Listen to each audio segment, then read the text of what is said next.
Hello and welcome to the online platform of Rouse Academy for Competitive Exams. And I, Pragya Pandey, welcome you all to our very special series on Daily News Review. आज हम news में discuss करने वाले हैं कुछ बहुत ही important article. हम बात करेंगे UNFPA प्रोजेक्ट राजस्थान, जहां पर जेंडर सेंसिटिविटी की बात की जा रही है। We will be talking about the Nyoma advance landing ground in eastern Ladakh. Next will be covering about the government plans law on protection of Indian manuscript which is relevant for the GS paper 1. Next, we'll be discussing about law human activity helps coral despite warm ocean. Next, why has the government called for PC import curbs? Along with that, we'll be covering about the Arunachal's hydro project, which is very important and relevant for prelims. Along with that, we'll be discussing about the 14 states yet to join Centre's flagship education scheme. And lastly, we'll be covering about the parliamentary privileges. So, without wasting any time, let's see what is this first article is all about. देखिए, Rajasthan government ने पेश किया था gender sensitivity bill, जैसे बहुत सारे experts ने support किया है। देखिए, एक प्रोजेक्ट है जैसे United Nations Population Fund for gender sensitivity बोला जा रहा है। In Rajasthan has received support from expert working for elimination of custom promoting patriarchy. इस प्रोजेक्ट की अगर हम बात करें, इसको बहुत ही ज़्यादा सपोर्ट देखने के लिए मिल रहा है।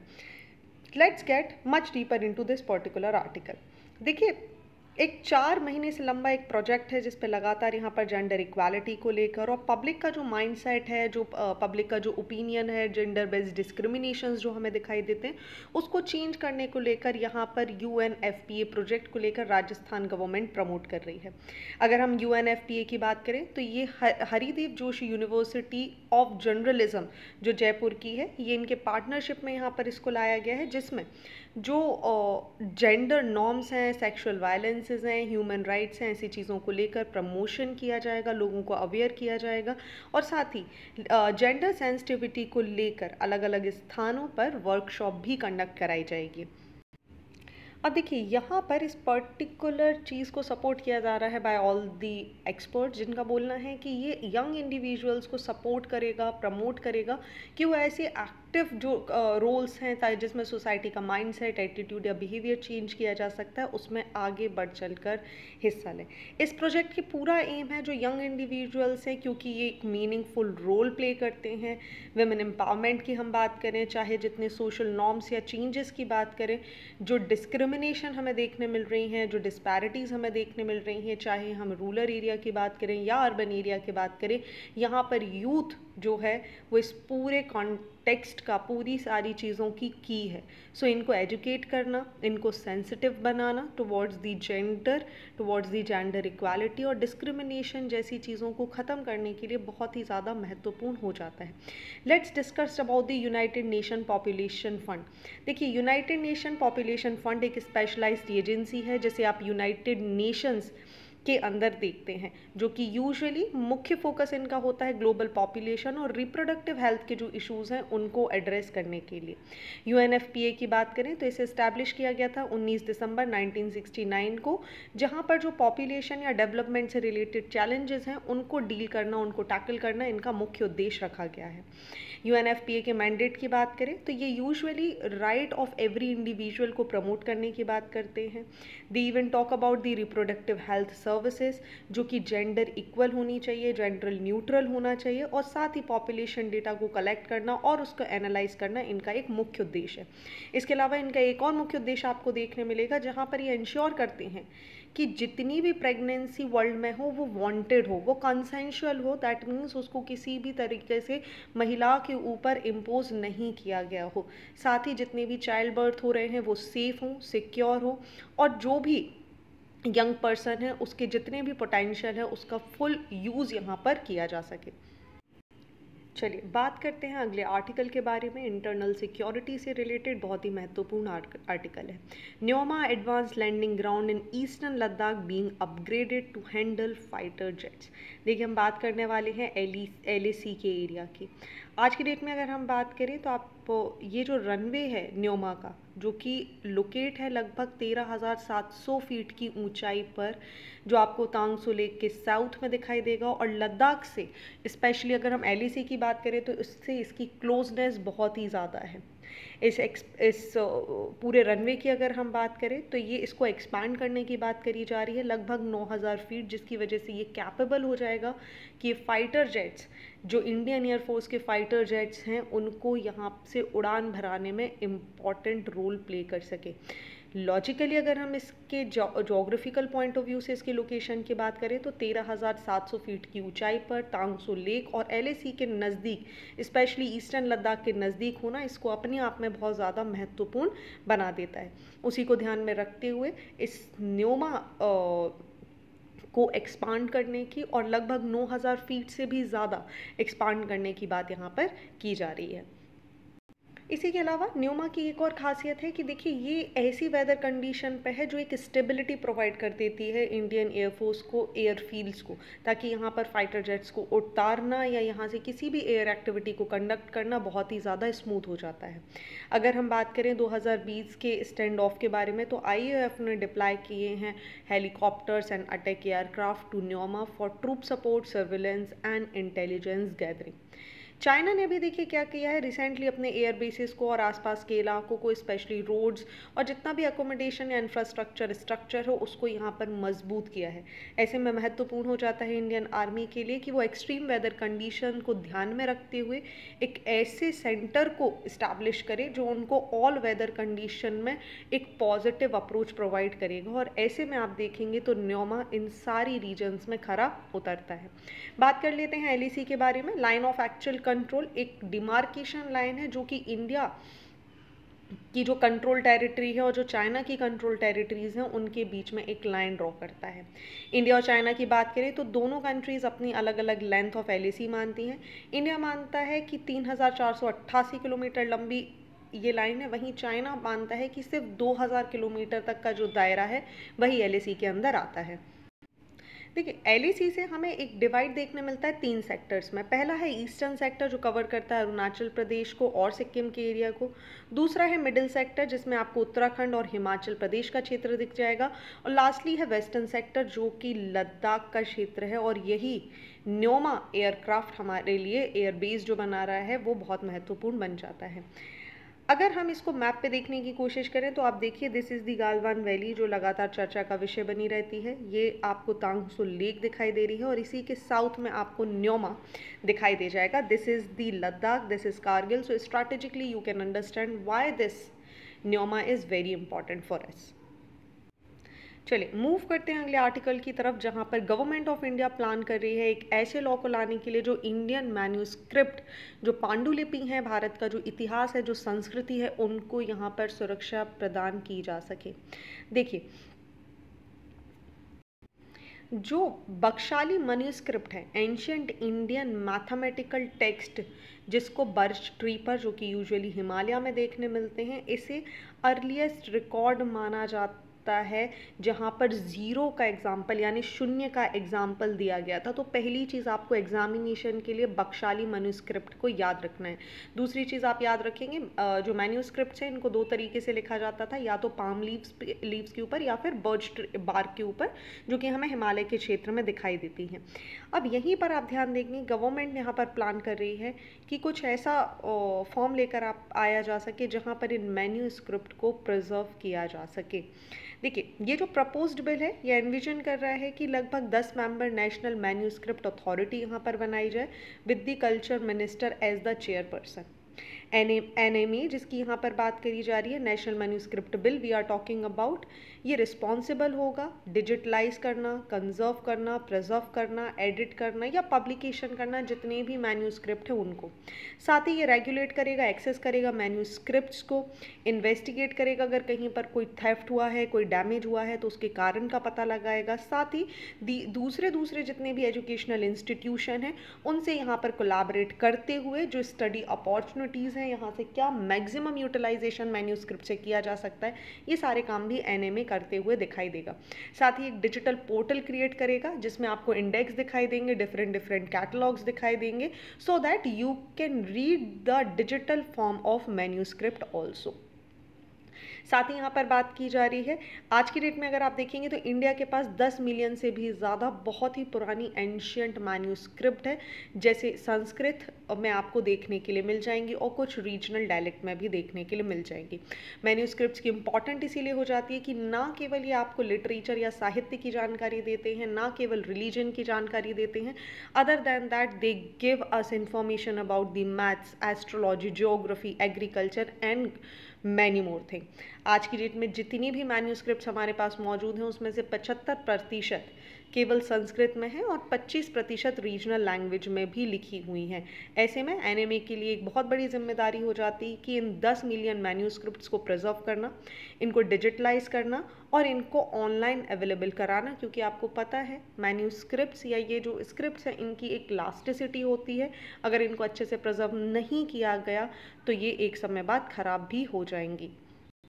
चलिए बख्शाली मैन्यूस्क्रिप्ट के बारे में बात कर लेते हैं। तो जैसा मैंने आपको बताया, इंडियन एंशियंट मैथमेटिकल टेक्स्ट है जहाँ पर पहली बार रिकॉर्डेड शून्य या ज़ीरो का जिक्र यहाँ पर किया गया है। इसे बर्च ट्री पर लिखा गया है और माना जाता है कि लगभग 3री से 4थी शताब्दी के आसपास एडी का ये पर्टिकुलर मैन्यूस्क्रिप्ट बिलोंग करता है। इस मैन्यूस्क्रिप्ट की अगर हम बात करें तो it is housed in one of the Bodleian libraries of university of Oxford. Bakhshali manuscript significant है अपने कंट्रीब्यूशन को और एंशियंट मैथमेटिकल कॉन्सेप्ट को समझने के लिए, and specially we are talking about zero. ये एक बहुत बड़ा इंसाइट प्रोवाइड करता है मैथमेटिकल प्रैक्टिसेस को जानने के लिए। साथ ही ये वाइड रेंज ऑफ मैथमेटिकल जो टॉपिक है, चाहे आप अर्थमेटिक की बात कर लीजिए, एल्जीब्रा की बात कर लिए, उन सभी को कवर करती है बख्शाली मैन्यूस्क्रिप्ट। क्योंकि इसकी इन्वेंशन से ही पता चला था हमें कि इंडिया के पास कितना वास्ट नॉलेज है। सो ऐसे में गवर्नमेंट का ये प्लान, ये जितना भी मूव है, ये बहुत ही ज़्यादा सराहनीय है। चलिए आगे मूव करते हैं अगले आर्टिकल की तरफ, लेकिन उसके पहले I want you to see this particular Bakhshali manuscript. Okay, चलिए moving on to the next article, जहाँ बात की जा रही है low human activity helps corals despite warm ocean. देखिए एक रिपोर्ट एक जनरल यहाँ पर पेश किया गया है जिसमें बताया गया कि वार्म ओशन के होते हुए भी अगर ह्यूमन एक्टिविटी, ह्यूमन का जो इंक्रोचमेंट है, ह्यूमन के द्वारा जितनी भी एक्टिविटीज़ की जाती हैं जहाँ पर कोरल डिस्ट्रॉय हो सकते हैं, अगर इनको भी कम किया जाए या इनको जो कम किया गया है उसकी वजह से भी आप देखेंगे कि कोरल्स को रिप्लेनिश करने में, रीस्टैब्लिशमेंट होने में बहुत ज़्यादा मदद मिली है। चलिए बात कर लेते हैं कि क्या हाईलाइट्स हैं इस इम्पॉर्टेंट जनरल की। देखिए यूजुअली जो कोरल्स हैं इनको माना जा रहा है कि आपको पता ही है नेचुरल एक्टिविटीज़, ओशन का वार्म हो जाना, पॉल्यूटेड हो जाना, इसकी वजह से कोरल इम्पैक्ट हो जाती हैं। लेकिन ऐसे में देखा गया है कि जो कोरल्स हैं they are affected by human activities not alone on the water but also on the land, including pollution, overfishing etcetera. Coral bleaching की बात करें या डेथ की बात करें तो ये प्रोलॉन्ग जो पीरियड है वार्म ओशन टेम्परेचर का, उसकी जिसे हम यूजुअली मरीन हीट वेव्स के नाम से भी जानते हैं, ये उसका सबसे बड़ा कारण हमें देखने के लिए मिलता है। हालांकि यहाँ पर एक बहुत लंबा सर्वे किया गया जहाँ पर लगभग 20 साल का एक टाइम सीरीज़ को काउंट किया गया 2003 से 2019 का, जिसमें नोटिस किया गया कि ह्यूमन इम्पैक्ट क्या है 2015 से मरीन हीट वेव को लाने का इन हवाई विद एलिवेट ओशन टेम्परेचर।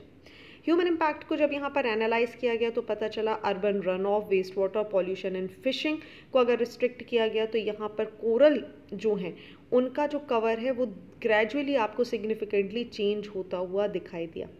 वहीं coral reefs cover showed varying changes across different areas through out the study period, increasing in some and decreasing on the remaining and stable in the others region. Reefs की अगर बात करें तो जहाँ पर भी reefs with this reduced human impact from both land and sea showed increased coral cover। वहीं अगर जहाँ पर भी हीट वेव्स, यहाँ पर नो मैटर कि अगर यहाँ पर हीट वेव्स है भी, लेकिन ह्यूमन की जो एक्टिविटी हैं अगर ये कंट्रोल हो गई हैं तो आप देखेंगे धीरे धीरे जो कोरल का लॉस है वो होना यहाँ पर कम हो गया despite having the heat wave, basically marine heat wave. वहीं अगर आप बात करें तो जहाँ पर ह्यूमन एक्टिविटी ज़्यादा देखी गई वहाँ पर कोरल्स को यहाँ पर धीरे धीरे नुकसान होने का खतरा भी हमें देखने मिला। Let's discuss about the coral reefs in a very fast manner because it is important for your prelims point of view. Coral reefs की अगर हम बात करते हैं तो ये एक अंडर वाटर इकोसिस्टम है जो कि कोरल पॉलिप्स की कॉलोनी से बना होता है।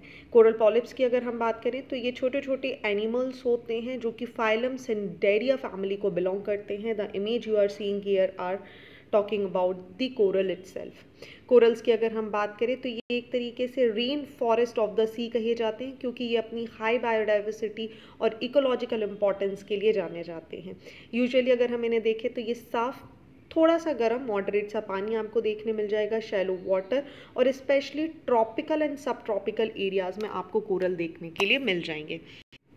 सो बेसिकली ये जो आप कलर यहाँ पर देख रहे हैं ना कोरल्स का, जब ये चला जाता है इसी को हम कोरल ब्लीचिंग बोलते हैं। हालांकि इस कलर के लिए कोरल्स जिम्मेदार नहीं है, इनके साथ रहने वाला एक और आपको फॉर्म दिखाई देगा जिसे हम बोलते हैं जूज़ैंथेले, ठीक है, जो कि कोरल्स के टिश्यू में रहता है। हालांकि कोरल इस जूज़ैंथेले के साथ एक सिम्बायोटिक रिलेशनशिप यहाँ पर क्रिएट करते हैं। जूज़ैंथेले की अगर हम बात करें तो ये एक माइक्रोस्कोपिक एल्गे है जो कि आपको कोरल्स पे या कोरल्स के अंदर रहता हुआ दिखाई देता है। यही जूज़ैंथेले फोटोसिंथेसिस की प्रक्रिया के साथ कोरल्स को जो इम्पॉर्टेंट न्यूट्रिएंट्स होते हैं वो यहाँ पर प्रोवाइड करता है। इन रिटर्न कोरल इसको देखो यहाँ पर एक जगह प्रोवाइड करता है, एक शेल्टर प्रोवाइड करता है। तो जब हम कोरल ब्लीचिंग शब्द का इस्तेमाल करते हैं that means we are talking about कि जूज़ैंथेले का यहाँ से अलग हो जाना, क्योंकि जैसे ही जूज़ैंथेले यहाँ से अलग हो जाएगा यहाँ पर ना ही फोटोसिंथेसिस की प्रक्रिया हो पाएगी और ना ही कोरल्स को इम्पॉर्टेंट एंड जो भी आवश्यक मिनरल्स हैं वो यहाँ पर देखने के लिए नहीं मिल पाएंगे, राइट। सो यूजुअली जैसा मैंने आपको बताया कि कोरल्स हमको ट्रॉपिकल सब ट्रॉपिकल रीजन्स में आपको बहुत आसानी से देखने के लिए मिल जाएंगे। सो कंडीशन क्या क्या रिक्वायर्ड है, देखिए शैलो वाटर जैसा हम डिस्कस कर चुके हैं, इसी के अलावा लो रेंज ऑफ टेम्परेचर, आपको लगभग 20 से 22 डिग्री सेंटीग्रेड का जो एनुअल टेम्परेचर है वो मेंटेन रखना होगा। क्लियर वाटर की बात करें so clear water is extremely very important, जो कि सेडिमेंट फ्री हो, ओपेक वाटर हो, बिकॉज इसकी वजह से जो सनलाइट है वो रिस्ट्रिक्ट हो जाएगी और यहाँ पर फूड प्रोसेसिंग नहीं हो पाएगी। अलॉन्ग विद दैट अगर हम सैलिनिटी की बात करें तो केवल 27 से लेकर जो 30 ppt है, मतलब मिड सैलिनिटी का जो रीजन है वही कोरल्स के लिए इम्पॉर्टेंट होता है। चलिए मूव करते हैं नेक्स्ट आर्टिकल के ऊपर, जहाँ बात की जा रही है कि क्यों गवर्नमेंट ने ऐसा डिसीजन लिया जहाँ पर वो जो पीसीज हैं, जो टैबलेट्स हैं, जो कंप्यूटर्स हैं, इनको इंपोर्ट करने के लिए बैन लगाया हुआ है। देखिए 3 अगस्त का डे हमें याद है जहाँ पर गवर्नमेंट ने सडनली एक स्टेटमेंट यहाँ पर रिलीज़ किया कि जितने भी टैबलेट्स हैं, जितने भी पर्सनल कंप्यूटर्स हैं, अल्ट्रा स्मॉल डिवाइसेस हैं, इन सभी का इम्पोर्ट यहाँ पर तत्काल प्रभाव से बैन किया जाता है। अब देखिए जैसे ही ये बैन आया इसकी वजह से क्या इम्पैक्ट होने वाले हैं प्राइवेट प्लेयर्स के ऊपर, फॉरेन प्लेयर्स के ऊपर, क्या डोमेस्टिक चेंजेस हमें देखने मिलेंगे, हम उसको यहाँ पर डिटेल में समझते हैं। पहले आपको जानना होगा बैकग्राउंड, जैसा मैंने आपको बताया ये जो यहाँ पर बैन लगाया गया था, हालांकि इसे अभी कुछ समय के लिए नवंबर 1 तक के लिए ईज कर दिया गया है और इसके बाद जितने भी ऑर्डर होंगे उन्हें रिवाइज फॉर्म में यहाँ पर लाना होगा। दैट डजेंट मीन कि आप अभी ऑनलाइन शॉपिंग नहीं कर सकते या कोई भी ऐसी चीज़ जिसका भारत में निर्माण नहीं हो रहा उसे बाहर से नहीं मंगवा सकते। डेफिनेटली आप इसको मंगवा सकते हैं, लेकिन इसके ऊपर जो इंपोर्ट ड्यूटीज़ हैं वो बढ़ जाएंगी और साथ ही कुछ लाइसेंसिंग की प्रक्रिया आपको देखने के लिए मिलेंगी। बात कर लेते हैं रिस्ट्रिक्शन एंड लाइसेंसिंग की, तो जितने भी इंपोर्ट प्रोडक्ट्स हैं इनको कैटेगराइज करा गया है हार्मोनाइज सिस्टम और नॉमिकल्चर HSN 8471 के अंतर्गत, ठीक है। अब इनको यहाँ पर आप देखेंगे they are automated data proceeding machines and unit, they will be restrict from November 1। इसके लिए एक वैलिड लाइसेंस की ज़रूरत होगी कि अगर किसी भी व्यक्ति को इन प्रोडक्ट्स को इंपोर्ट करना है या इनको सेल करना है कस्टमर्स के लिए। एग्जाम्पशंस यहाँ पर किए गए हैं, जैसे purchasing a single unit from e-commerce website, repair and return of the product, research and development purposes, and items serving as essential part of entity capital good।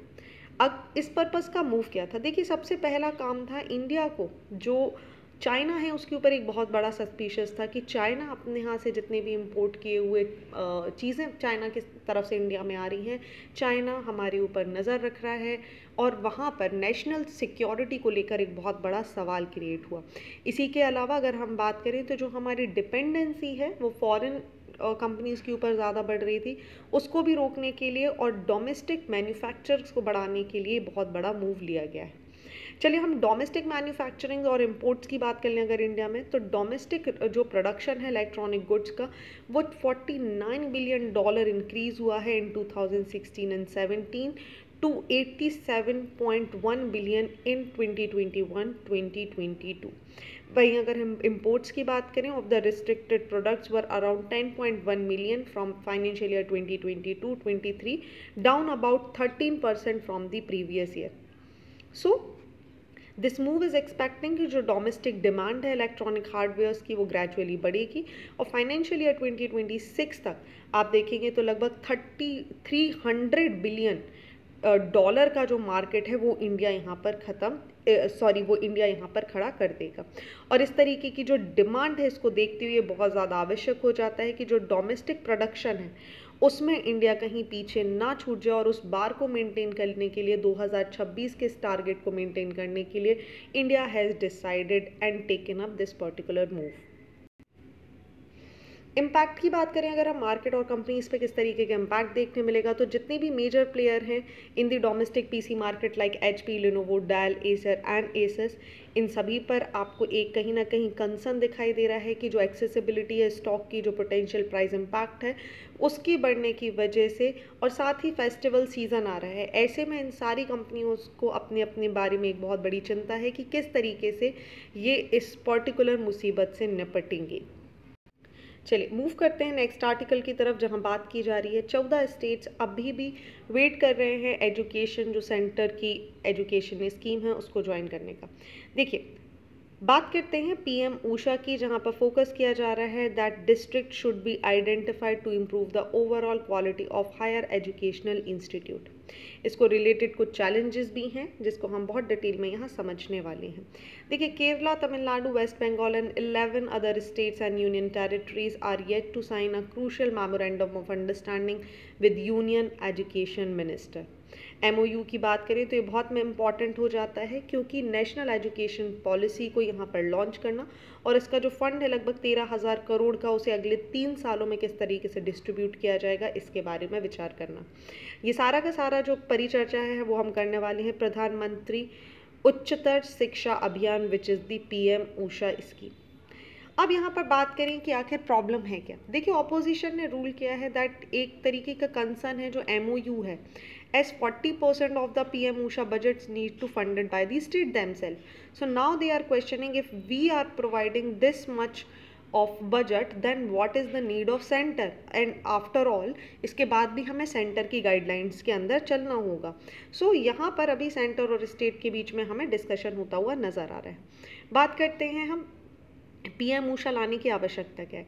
देखिए PM ऊषा का जो मुख्य उद्देश्य है वो क्वालिटी, हायर एजुकेशन क्वालिटी जो है state universities में उसको सुधारना, चाहे करिकुलम चेंज करने की बात करें, टीचर ट्रेनिंग की बात करें या इंफ्रास्ट्रक्चर इम्प्रूवमेंट की बात करें, इन सभी को ध्यान में रखते हुए PM ऊषा स्कीम यहाँ पर 12,926 करोड़ के बजट के साथ मूवमेंट प्लान कर रही है। देखिए जब हम PM ऊषा की बात करते हैं तो बेसिकली एक रीमॉडल्ड वर्जन है जिसका नाम है RUSA, राष्ट्रीय उच्चतर शिक्षा अभियान। इसका एक मॉडिफाइड वर्जन आपको दिखाई देगा जो यहाँ पर एक्सेस क्वालिटी स्टेट यूनिवर्सिटी और कॉलेजेस में बात करता है। बैकग्राउंड की बात करें तो रूसा एक सेंट्रली स्पॉन्सर्ड स्कीम थी जिसे लॉन्च किया गया था 2013 में। इसका मिशन था जिसमें फोकस किया जा रहा था on funding state government universities and colleges.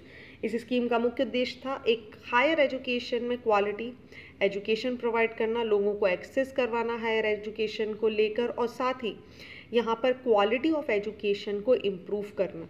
और इसी को यहाँ पर रिवाइज़ किया गया और रिवाइज़ करने के बाद हमारे सामने आया है PM ऊषा।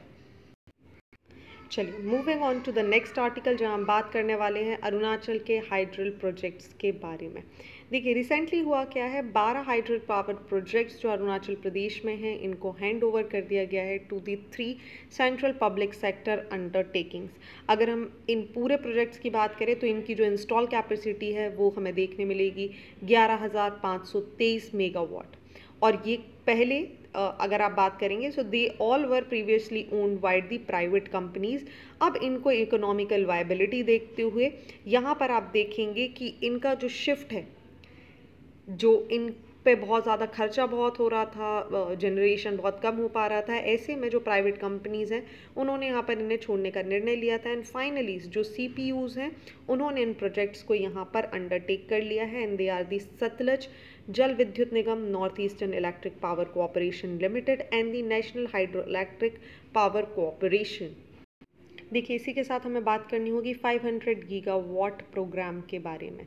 500 गीगावाट प्रोग्राम की बात करें तो इंडिया ने डिसाइड किया है कि वो अचीव करेगा 500 गीगावाट की रिन्यूएबल एनर्जी कैपेसिटी बाय 2030, और इसीलिए इस प्लान का जो टाइटल है which is the transmission system for integration of over 500 gigawatt RE capacity by 2030।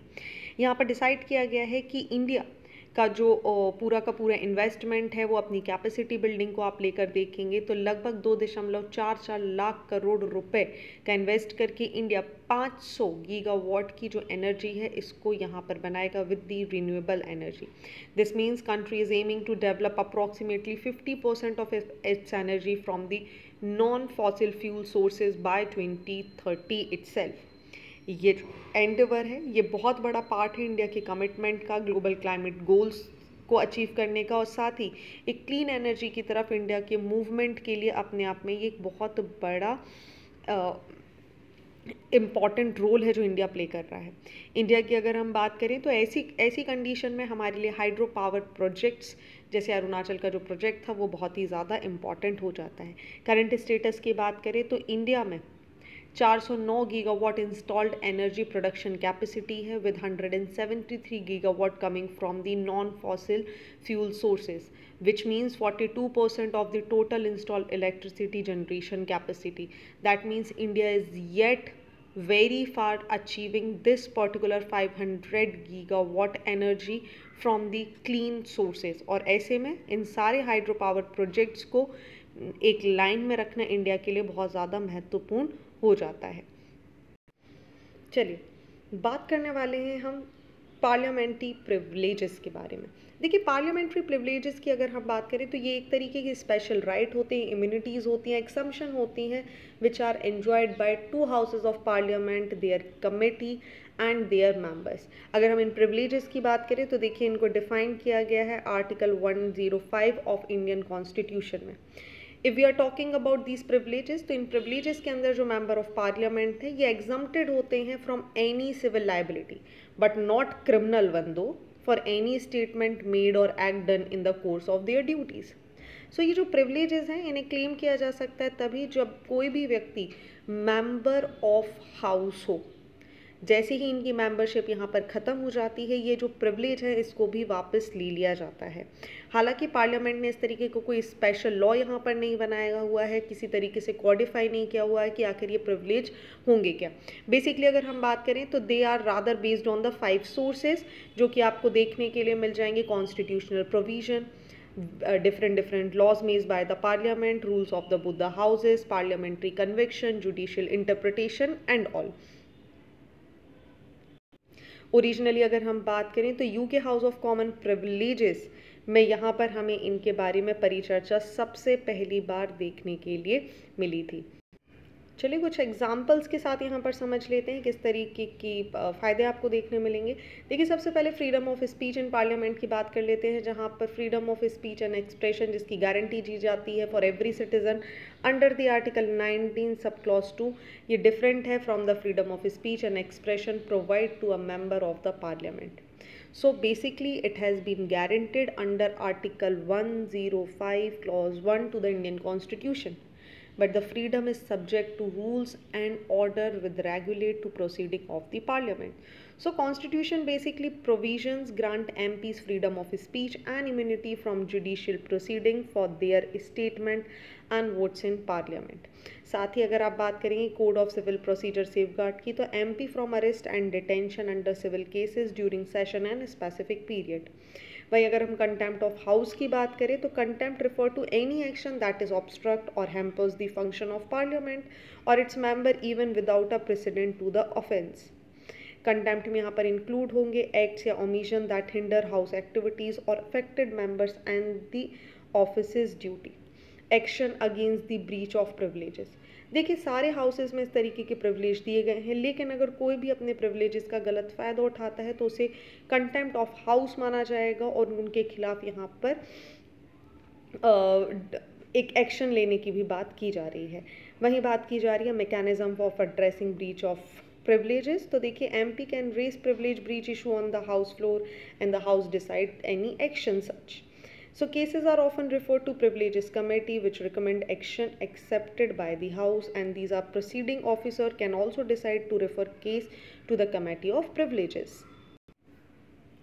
देखिए पार्लियामेंट्री प्रिविलेजेस जब आपको पढ़ने हैं तो आप 105 आर्टिकल, 122 आर्टिकल, 194 आर्टिकल एंड 212 को यहाँ पर ध्यान से पढ़ेंगे।